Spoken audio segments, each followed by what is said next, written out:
5 আগস্টের পর অনেকের ধারণা তৈরি হয়েছে বিএনপি ক্ষমতায় চলে এসেছে। এমন ধারণার কারণে দল ক্ষতিগ্রস্ত হচ্ছে উল্লেখ করে নেতাকর্মীদের বিতর্কিত কর্মকাণ্ড থেকে বিরত থাকার আহ্বান জানিয়েছেন বিএনপির ভারপ্রাপ্ত চেয়ারম্যান তারেক রহমান। তিনি বলেন, দেশ জাতির বিরুদ্ধে অনেক ষড়যন্ত্র চলছে, সব চক্রান্ত থেকে বাঁচতে নেতাকর্মীদের সচেতন থাকার আহ্বান জানান তিনি।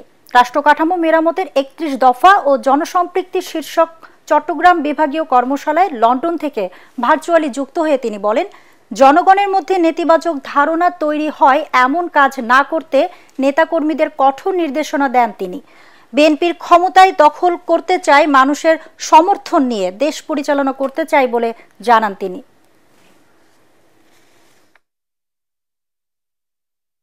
যদি কোনো মানুষ আপনাদেরকে ক্ষমতা দিবে না, আপনাদেরকে দেশ পরিচালনার সুযোগ দিবে, দুটোর মধ্যে পার্থক্য আছে।